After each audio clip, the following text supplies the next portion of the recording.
Okay. I think it's time. It's 2:20. You can start. Go. Go.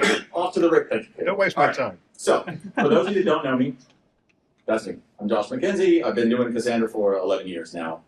Committer, PMC member. For those of you that kind of know about some of the actors in the system, I spent the first 2/3 of that at DataStax, then realized that I shouldn't be in executive management and I wanted to get back to code, and I've been at Apple for about 4 years now. So, my rather unique perspective, I spent a few years working on core storage, and I've moved over into ecosystem integration, which is why I have these axes to grind. So when I was prepping for this, I realized this is the most ridiculous talk name I have given in 11 years. And it was a mistake, and I don't know why I did it. Probably AI did it. I will go with that. But really, there's a question about, well, we'll get into it, multimodality and disaggregation, and how we do it, and if we should do it, and what that looks like. So our agenda here. It is not the only problem we have. It is the problem I am addressing in this presentation. We have many opportunities for growth, but the problem we're going to prosecute today, I'm going to go ahead and give you some insight. The solutions, there's different ways to, not skin a cat, that's terrible. I've had cats, they're delightful. There's different ways to prosecute problems, so we'll do that. And then kind of take a step back and talk about our ecosystem a little bit, because after we have that framing of what I'm positing is one of our big challenges and solutions, we can see how the ecosystem fits into that structure. So the problem I'm going to posit is that our database is isolated. You run it, it runs great. Don't ever try to get it to talk to anything else, because you're going to have a bad time. And the reason, and I like to do the thing they tell you not to do, is I'm just going to punch you in the face with a terrible slide at the beginning. An eyesore. So the reason is isolation. This is actually way simpler than it may look at first glance. There's a big freaking wall in the middle, which is integrating Cassandra with anything else. All the stuff on the right is, we can't even call it new hotness anymore, right? It's decade plus old, different ways to materialize and work with data, that it is very, very challenging to get integrated with Cassandra. Now, on the left, things are getting better, right? SAI does an excellent job for indexing inside partitions and not lighting your cluster on fire. The sidecar with analytics does a really, really good job for being able to do analytical queries and bulk operations without bringing your clusters down. But there's a whole lot of other things people want to do with their data. And anybody that runs Cassandra or runs Cassandra as a service knows, like, this is the thing you get asked over and over, and kind of have to figure out, okay, what's our opportunity cost for this kind of investment to make this work? I very intentionally put a little red X on change data capture up there. Change data capture does exist, but I would say sort of. And we'll get into the details as to why later and how I am complicit in that.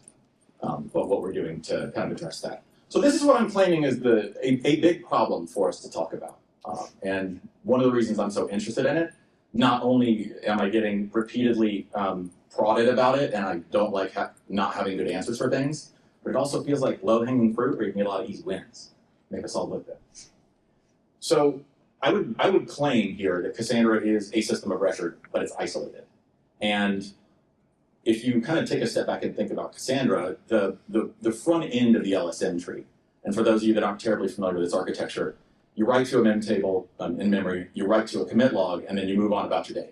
Like as an app user, that's your kind of thinking about Cassandra. I can just shove anything at it, it'll append stuff, and then the credit card bill will come due later. And somebody in infra and ops has to deal with all that pain and all that mess until they start yelling at me as an application. But anyway, Cassandra has phenomenal burst tolerance, just out of the box with its architecture and how it's structured.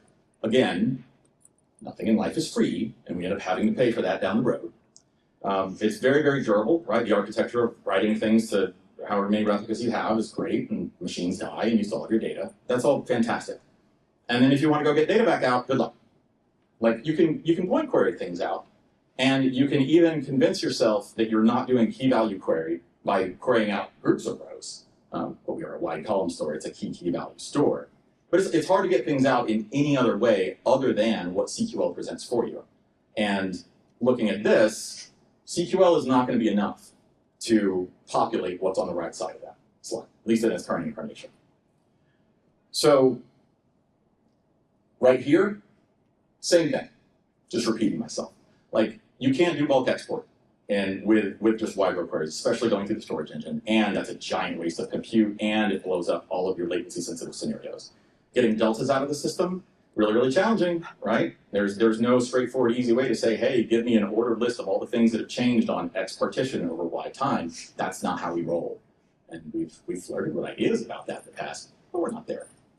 So some concrete examples. If I'm a user that wants to use Solar with Cassandra, my option is basically dual write. So write to Cassandra, write to Solar. I have an index that matches what's in Cassandra. Seems pretty straightforward and simple if everything works. And as we all know, everything doesn't always work.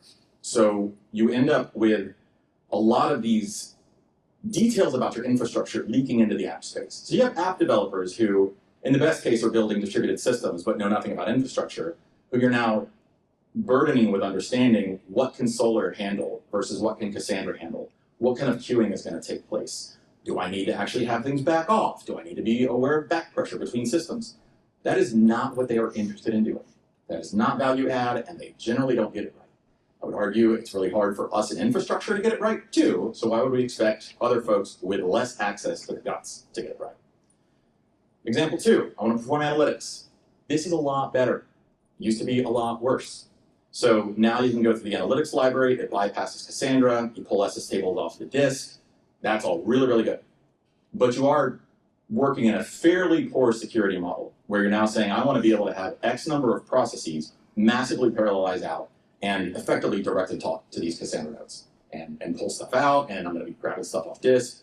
So way better, could be better. Example 3, the data lake example. We've spent a lot of time on the dev list kind of chatting about this. A lot of us have talked back and forth one-on-one in other groups where we're getting this noise about generally like, there's contraction and expansion, and there's an ebb and a flow to things. And right now we're in a cycle where everybody's like, oh, we proliferated too much, let's get everything back into one place. And so you see an immense amount of popularity with Iceberg and adoption of that, Snowflake, et cetera. So like, there's a very clear need that mass proliferation occurred, and people want to concentrate. Well, if you want your data in Iceberg or any other data lake, same thing as Solar. You got to deal with getting that into two different places, understanding are there differentials in capabilities? Am I going to blow up A or blow up B? All that crap. Not fun.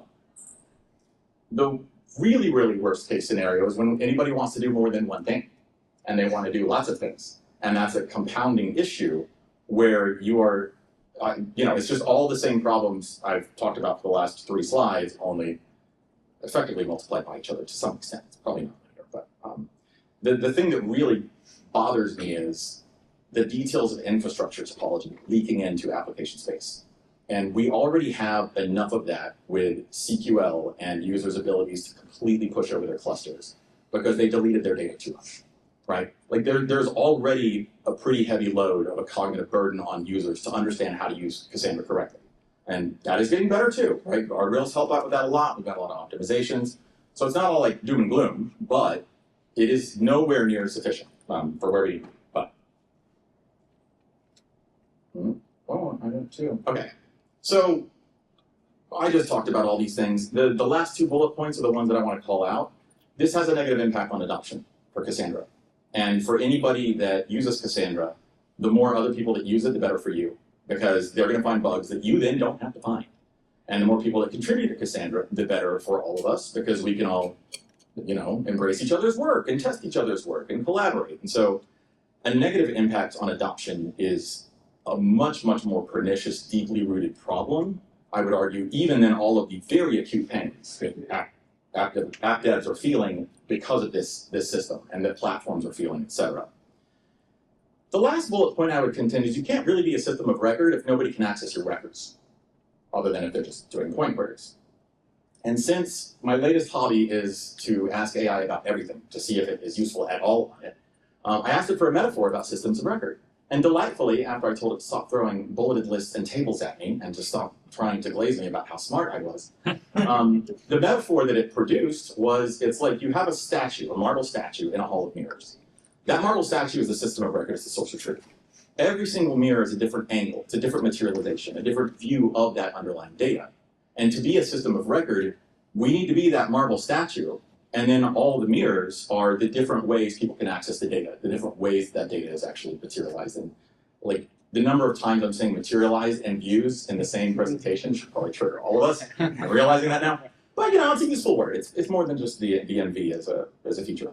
So that is what I would contend is our current issue that I'm talking about right here. the lack of materializability.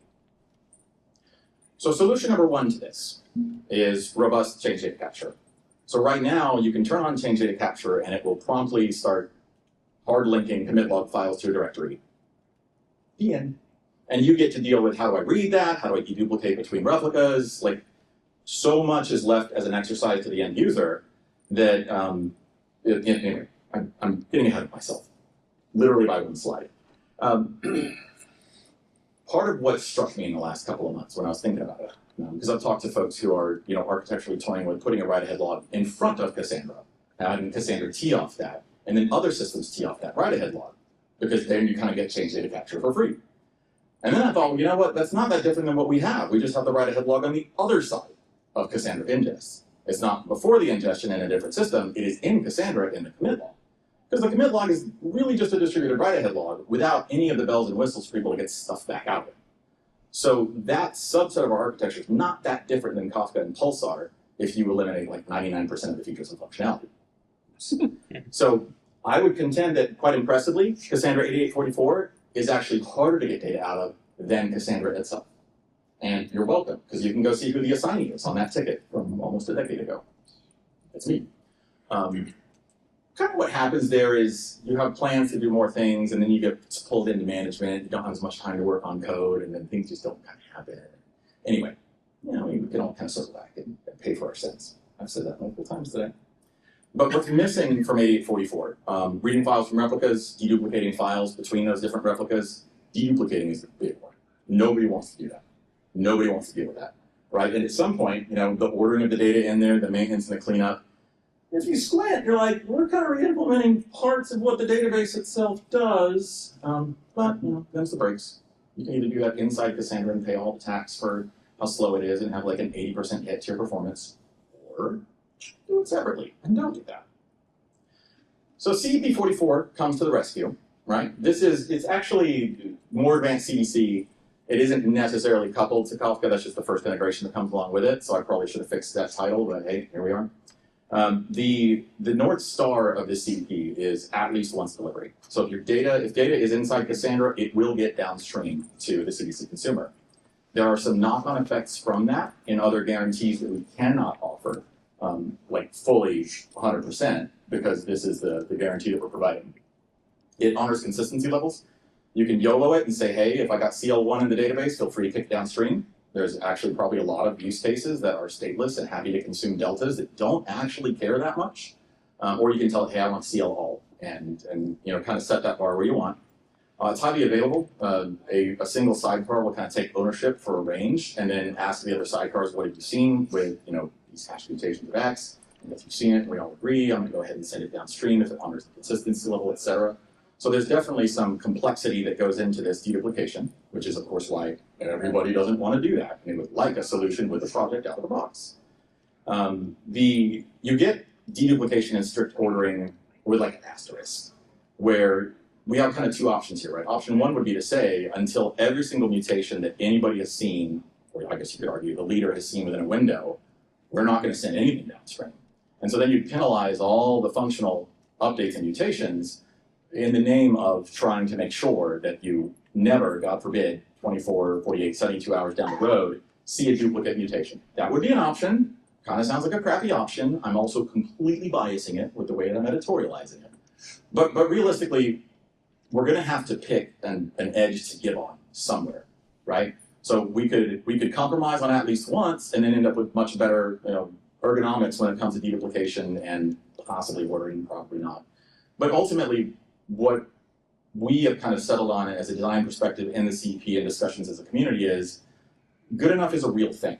And if you tell users your CDC data is going to be deduplicated almost all the time, unless you have some kind of big entropy event or something that wrote its CL1 and then 3 days later anti-entropy repaired it and showed up in your database and then it hit CDC. There's an argument there to say, look, if you have your high water mark at quorum, for instance, as an application, then that data isn't really in the database yet. If it's available at 1, it has to be available at quorum because nobody's going to accept it at 1. So it shouldn't hit CDC until then. So there's these kind of debates, like existential debates we all have time and again about node A, B, and C with mutations 1, 2, and 3. And it seems like it should be simple, and then your brain is melting. And that's what happens with CDC, only it's like compounded because you have two systems in play where you have to consider it. Anyway, that's a really long-winded way, check my time, of saying this goes so far beyond what I stubbed out in 8844. I don't regret the original implementation because it is basically zero performance hit, which was the goal at the time. And it committed to that at least once delivery UX affordancy and guarantee contract. So this, I think, is definitely a great scaffolding built on top of that.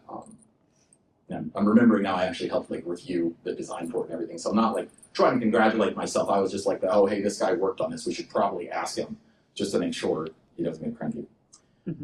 So with CDC, what does this actually translate into? So example one, if you're an app, you write to Cassandra. The end, and your data's in Solar. It's amazing. It's glorious. That's too easy. Example three, we skipped two because that's analytics. And CDC and analytics are different. You're the app. I want data in my data lake. You write to Cassandra. The end. See, simple. The crazy composed problem where it's like, oh God, I got to write to 4 different systems. No, you write to Cassandra, and it shows up downstream. The astute observers amongst you might notice there's a little a pair of words, bulk export, added down there. So it isn't just CDC, right? There's a question of, is there a call for not just giving out deltas, but also, let's say, like bulk exporting all the SS tables that have been written, right? Or like populating a data lake. Do you want to populate it with a death by a million cuts, or do you want to pick up big chunks of things and batch it over?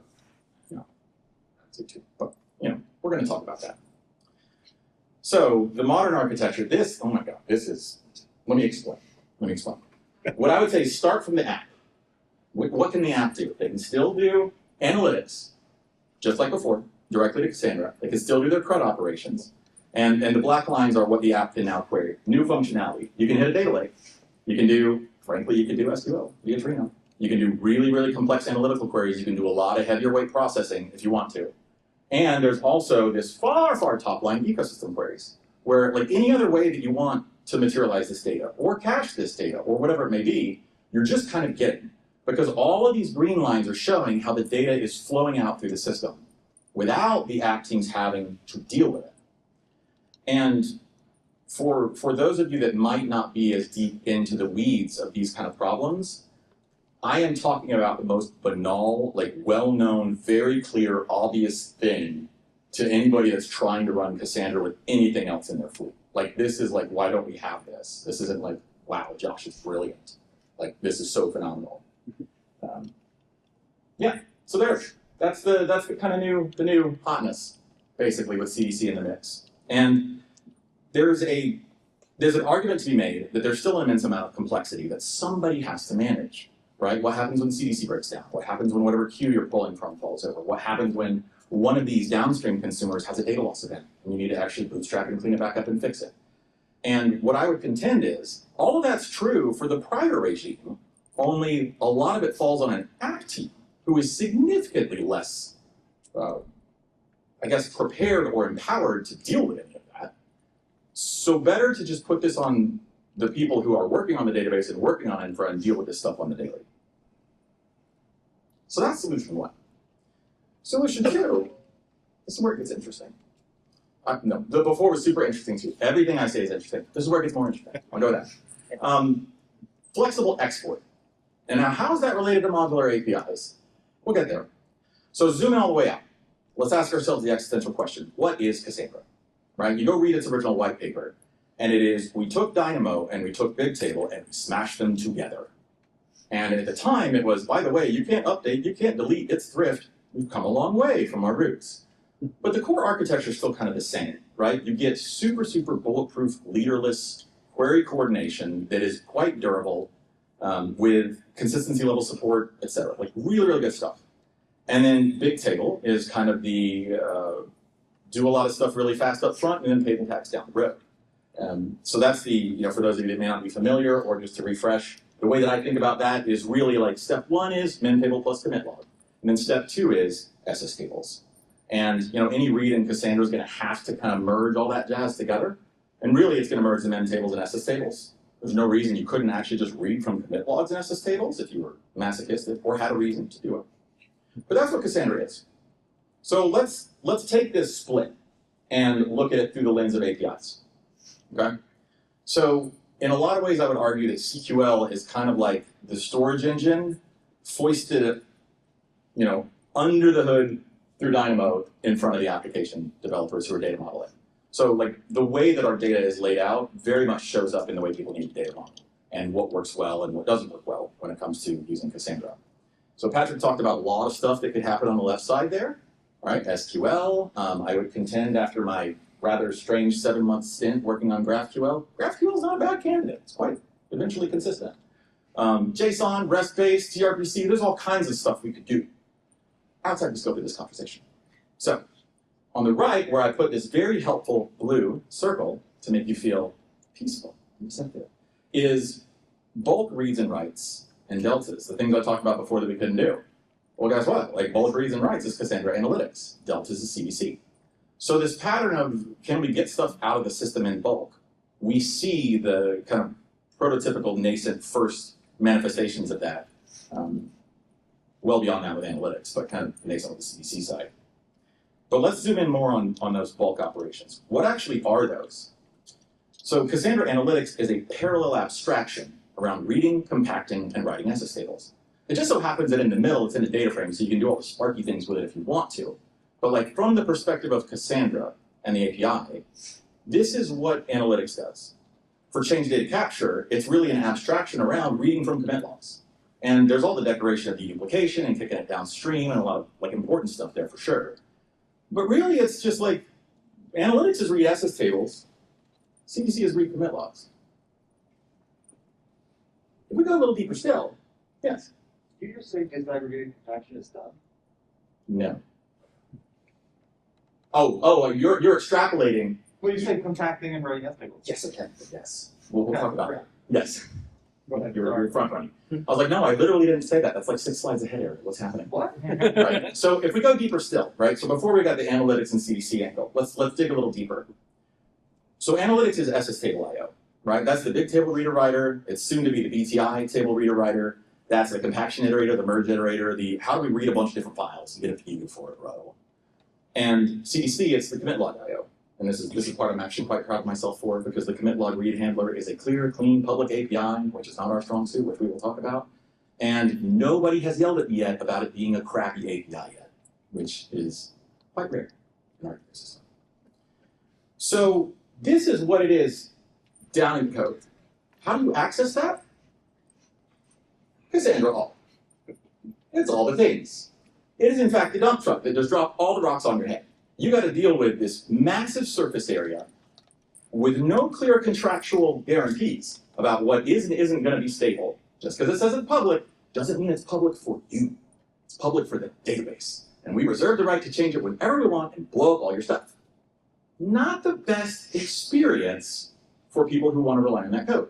So what do? They either pay the price and deal with the pain of upgrades and end up with an ecosystem that's well behind the database in perpetuity, and or they copy and paste code out. And we have had to do both. And that's where we are today. And it turns out, I'll go ahead and front run at the bottom of the slide, this reality really, really discourages people from integrating with Cassandra, from experimenting with it, from saying, I've got a crazy idea about something to do with SS tables. I'm going to tinker with it this weekend. Because you've got to deal with this whole big problem just to tinker with the surface area, the small thing you want to do, relatively small. So the upside to us only vending Cassandra is that we don't, as Cassandra developers, have to think about it, right? We just tell people use at your own risk, and we are not committing to anything in public. And we've all talked about this on the dev list too. Like, this is nothing new. I'm just continuing to grind the axe in high bandwidth in person. There's a lot of cons, right? So bringing in Cassandra all, that's a massive chunk dependency to bring in if you only need a small amount of it. It is a very unpleasant anthropological process to try to figure out the things that you want to use from inside Cassandra. And you can go look at that code and see it hasn't changed in like a decade. So it's not like this stuff is changing really rapidly and we're like, oh, we need the flexibility, right? No. Anyway. It gets even worse when you want to use multiple versions of Cassandra. Because if you like shading jars, I don't think I'm comfortable being in the same room as you. That's scary. And like it's bad. It's bad enough in a small case. It's even worse in the big Cassandra all case. The public API itself, we do break in a lot of different ways.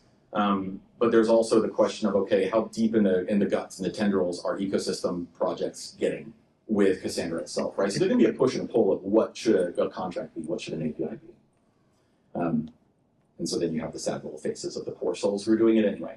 And this is like classic product market fit, right? We've got people who are like, we really, really want to do stuff with Cassandra. So in spite of the fact that we as a community are making it prohibitively hard to do, we still have Elisandra, we still have Roxandra, we still have the analytics project, and we have a bunch of other integrations that float around and come and go.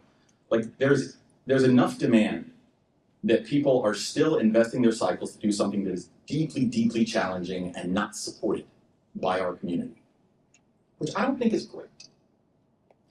So the case for modularizing packages, and just for the record, we can still build Cassandra all. There's no need to be afraid. We're not going to take that away. It's additive, right? It's just different ways to move things around and slice them up. It's just, let's build some other packages where people can take a dependency on a subset of Cassandra instead of the totality of Cassandra. So the pros of us moving to a system in which we actually built modularized subsystems in Cassandra. Number one is the obvious, we deduplicate the code that we have in our ecosystem right now, which is stuff that has had to be copy and pasted, and with Dirty Dragons, it's painful. It leads to improved hygiene and testability and reuse. And that is the hill I will die on, right? Like, there's a difference between my smallest unit of testable Cassandra is the entirety of Cassandra, unless I write 732 commits to decouple the singletons. That's not, what we have is not what good hygiene looks like. And I don't think there's anybody in the software industry that would claim that it is, right? We have a lot of low-hanging fruit, and it would be very, I think, gratifying. Anyway, the reduction of cognitive load is very real. Back when I was in a leadership position in hiring people, one of the major challenges you have hiring for someone to work on Cassandra is it's like you're saying, okay, welcome to the team. Here's 1.x million lines of code where anything you change may have side effects somewhere else and you can't predict it until you run the whole thing and slam your head against the wall, and then a year and a half later it's in production and something lights on fire and you're woken up at 2 a.m. Like, it's so hard to hire. It's so hard to ramp. It is quite common in our ecosystem to have this perception that it's usually about a year before someone's up to speed. And, I've heard, I don't know people at Google, but I've heard that at Google, it's like, you give somebody a project to rewrite, because they rewrite things every 3 years, and they get rewarded for shipping. And so, they're like, get it out there. And at Meta, it's like, within a week or two, you should be pushing stuff to prod. And for us, it's like, we're going to hold your hand, and we're going to have to support you emotionally and intellectually for however long it takes you to figure out what's going on. That's cognitive load. The other thing I would call out, and this is what drove this whole thing, is it does improve the health of the ecosystem, right? If we had an environment in which we could tell people who are using Cassandra, here's 10 different packages that do subsets of what Cassandra does. So if you are interested in something in this space, here's the only part you really need to grab. Here's the only part you need to wrap your head around and understand. And you can experiment with that and tinker with that and be confident that whatever you do, if it adheres to strong contractual guarantees in this domain, should work. So go wild and have fun with it. It also reduces friction, right? You don't have to work across the entire code base or some unspecified subset of it you need a Ouija board to figure out. You can say, hey, I'm going to go ahead and let's say, hypothetically, the commit log was in its own package, and it had a clean external API. And you could say, I've got a bunch of stuff I want to tinker with a commit log. And you could go in there and work with it and have confidence that as long as it adhered to the unit, property, fuzz, et cetera, testing scaffolding that in this utopian ideal future we had, you're like, I can do this, and it's fine. It won't ruin anybody's day. A con is it increases friction, but it increases friction in different ways. And this is something that, near and dear to my heart is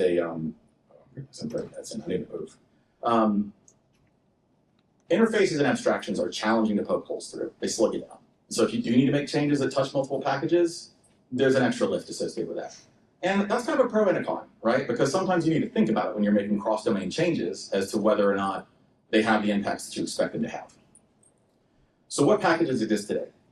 Or should exist today were we to think about it? We could say it's just driven by the need to deduplicate. And so we have a Cassandra IO shaped thing, and this is all just like spitballing. Like, I'm not saying here's what we must do and let's all argue now. But there's like we need to read and write SS tables, we need to read and write commit logs. There's really no reason that couldn't kind of exist in its own separate package inside the code base where we build a module that people can actually take dependencies against. The versioning that we have in our code base, right, inside the hints descriptor, the messaging service version, the commit log descriptor, that stuff could and probably should be pulled out into a kind of a cleaner, more abstracted fashion, so other people could rely on that and maybe even have formats tied to versions that are kind of clean and accessible, as opposed to like go ahead and check out the 3 supported branches and try to figure out what's going on everywhere. And then our type system. The drivers have duplicated the type system. There's duplication of the type system in the ecosystem as well. Pandora's box. We're not here to talk about drivers, but that is a conversation for another day. That has come up and we have things we want to work on there. So there's an argument for a Cassandra schema package, but mostly because to work with file I/O, it expects you to hand it metadata information, so there's a coupling there. Maybe the argument is we should break the coupling so that you don't even need that at all, but that's where we are today. And then I would say Cassandra test. And this is an odd one because like if you extract the NJVM test, and Doug and I had a long conversation about this last night, if you extract the NJVM test to its own kind of package, you're still going to pull Cassandra all along, so you can actually run Cassandra in whatever you're testing. But if you're working in the ecosystem and want to experiment with something that depends on Cassandra, the surface area that's handed to you from your dependency would be the dtest API. So you don't have to worry about whatever else Cassandra's doing. It's just, okay, how do I start, test, stop, introspect, or whatever, from the perspective of just working on a test. And yes, you lose power and optionality and all that crap, but you still have Cassandra all if you really actually need it. So what potential packages tomorrow? We'll explore it together. This is not me saying this is what we should do, but this is a bit of an exploration around what might those, where did it go? It's weird. What might those packages look like? So compaction, like workload-specific compaction, could be a useful thing for people to be able to experiment with without digging deep into the bowels of Cassandra. Compaction is decently modularized at this point, just like secondary index for the record. Disaggregation, to your point, like being able to tinker with disaggregated compaction because you have a clear package you can just take a dependency on. A native implementation, I don't know, J and I into it, right? In C++, if that gets your goat, or Rust. I think it's the cool thing. Repair. We've had a bunch of different approaches to repair over the years, and they exist in a bunch of different forks out there in the wild. And there's they call it the tickler approach, where you just slowly read over data and try to figure out, like, read repair at 100%, which, we've had people that prototype that. Watching you job. Same thing, disaggregation would be an option to tinker around with here. I was talking to Doug about durable Merkle trees. If you had a Merkle tree that you actually updated whenever you wrote data, and you had a Merkle tree that already represented your data, we wouldn't have to deal with all that computation of it. Less important with, mutation tracking, but it's still something that, we're 15 or more years in, we could have had. Let me see if I can speed myself up. So metadata, like this could be a third rail that I'm just grabbing at full speed. Like there are some people that think that having gossip available so they could de-risk their upgrade would be helpful for their emotional and psychological well-being. If we had cleanly modularized metadata management, that's something somebody could plug in. Somebody could actually outsource to etcd if they were in fact using that for their metadata management, which there's folks in the ecosystem that do that. And if you want to encourage people to keep contributing back, the way to do that is, of course, by having optionality on things that aren't your pristine core competencies. So for metrics are evolving. We use JMX, nobody loves it. But the ability to evolve on an axis is in many ways defined by your ability to be flexible around that axis, and we are inflexible in many of them right now. And in mem tables, it's the same kind of domain, right? We got Tri-base mem tables, which are great, but a few of us have passed around a paper that somebody, Ben Overstein, kicked out about a fractal tree index, which is basically like a B tree, only tombstones are stored right next to your data. When it hits a certain threshold, they compact that. And I was like, oh, that's kind of interesting. It would be prohibitively hard to experiment with that today because of the way the code base is structured. But wouldn't it be delightful if somebody could? All right. The astute among you might realize slide 1 sounds a lot like packages and deduping, and slide 2 looks a lot like pluggability. What I'm advocating for is not pluggability. It just so happens that is a incidental side effect of having a clean, modularized separation of concerns code base. You get the pluggability as a side effect of having confidence in what contractual obligations and APIs are between different systems. So you get reuse, you get better maintainable packages, and then you can experiment and interchange. I would contend. But our build system, this is the second thing we all get very upset, right? Just like Cassandra all can coexist, so can a new build system coexist with Ant. It's true. It's true. You can have a Gradle wrapper that just calls Ant targets and then slowly migrate them in. It's not rocket science. Okay, so I have what, 4 minutes to go through the sidecar and analytics. They deserve more time than that, but this is what I've done to myself. So CP1 is basically saying the sidecar should be an out-of-the-box basic control plane. And basic in Cassandra does not mean basic, right? There's a lot of complexity there. And Bloomberg has been picking up a lot of this stuff recently, which is awesome. This is stuff it's CEP1. It is CEP1. That thing is not young. It's also massive. That CEP has like everything. It's like, here's all our wish list for this. And then we realized, oh, maybe we should scope them smaller. But some of the things in there are backward restore from object storage, lifecycle management of a cluster, so having a control plane that can bounce your cluster safely, auth in, auth z, health checks, and this is all stuff that is kind of in flight. There's JIRAs for all this. If you want to contribute, please reach out. It'll be fun. It's also a side project, so it's smaller. You're not dealing with 1.5 million lines of surface area.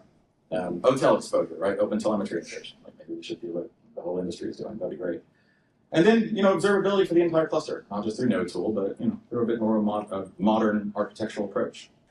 So advanced control plane, if you take it a step further, what the sidecar could definitely be doing for us, really, is rack-aware expansion and shrinking, integration with Kubernetes, having an operator in our actual project. So just like we all got to fight over the sidecar, because everybody had a sidecar, because we took so long, we get to all fight over the operator, because like a bunch of people have written operators, because we took so long. But there's value in having this stuff in tree. Doing a version upgrade, where you do a canary rollout. Try a node, see if it blows up. If it doesn't, have it start expanding. Like this is a thing that a control plane can and probably should handle for you, instead of everybody having to script this themselves. CP37 goes a real long way towards repair actually like functioning out of the box, which is kind of great. Kind of scary we didn't have that until 2025. But exposing that via REST API in a control plane might be delightful. Like, what's the status of repairs? What's the entropy level of my database? Stuff like that. And why not do the same thing for compaction? Why does compaction have to be like the black box of let's just hope it does the right thing at the right time, unless a tombstone happen and people get paged and you got to compact things and freak out. Like these are all things that we could actually do proactively. We could use the metrics that will be in OTel and another format in the future. But to have what about entropy-aware repair triggers? What about saying, hey, look, I got a diurnal rhythm for my cluster on its load. Let's go ahead and do proactively some maintenance operations during a certain time window. None of this stuff is particularly challenging on its face. And it's all well within the realm of technical reasonability. Compacting based on a tombstone threshold. You hit a tombstone threshold, proactively compact it. Get that partition to behave itself. And then having thresholds where you say, hey, we've hit a certain threshold of disk utilization, we want to expand a cluster. We've hit a certain level of a lack of utilization, let's go ahead and contract it based on those metrics. That's all stuff that we could do out of the box. And so I'm going to go quickly through the thing that Ariel pointed out, which is actually maybe contentious, so I can just drop it and run. Basically, what does analytics do? It bulk reads SS tables, it compacts those SS tables, it lets you Spark query them, and then it writes those SS tables, which sounds an awful lot like an external process that is doing compaction. That is literally what it is. Now, whether or not we're leaning on it to do that with the database is immaterial to acknowledging the imperial fact, that is, or empirical fact, not imperial, of what it's doing. You can trivially write to different formats if you want to, Parquet, Iceberg, whatever else suits your fancy. It's a reasonable hypothesis to say this is an alternative path to populate data lakes. What could it do? Predicate pushdown. So instead of reading everything out for a given table or for a given partition, you could push all the way down to an individual row level. Reading from object storage is something, instead of needing Cassandra for the metadata, you could just have something sitting on object storage where, okay, we're going to export from Cassandra this time and then have a separate process that reads that and then ETLs it somewhere else. Writing that data to other formats, and to Ariel's point, the disaggregation of compaction and repair. Those are all very realistic, actually not that far off from what we have, possibilities. So the thesis in review, right on the mark, is that the problem I would contend, a big problem we have, is Cassandra is isolated from all the things, and that we need to undo that, or rather just bridge that gap, right? Part of that is intra-op with our ecosystem. That's where we feel the acute pain points with things that are in the foundation. Part of that is inter-op with all the rest of the things people are trying to run. So it really is just about, we have multiple ways to prosecute this problem for the different users and consumers in the space. And I would contend the ecosystem has real massive potential. Like there's a lot of unexplored potential for these components in their current form. And I'll move on. So that is what I have. I'm happy to take questions if anybody's comfortable just kind of extending past the top of the hour mark. I could just take this time, it's so thorough. So, Yes. what? Let's do that. Yes. The question is yes. Let's do that. Let's do that. Okay, cool. So Bernardo's in support. Got a thumbs up from Blake. We're done. All right, what to talk about here. We all agree. But yeah, this is all stuff we're talking about on the dev list. These conversations kind of ebb and flow and come back based on all of our availability and time. It's every 6 months. That's true. That's long enough for us to forget how obnoxious it was the last time. And you're like, yeah, we should have this conversation again. Why didn't we stop talking about it? But yeah, there's a lot of movement in this space. So if you are interested in getting involved with Cassandra, I would say one of the easiest on-ramps to getting involved with the project is through the ecosystem projects, just because the surface area of them is significantly smaller than the core database itself. And you start kind of learning about the core database by working, around the edges with the consumers of it. And they're closer consumers than like an application uses SQL. Any other questions? All right. Thanks, everybody. Appreciate it.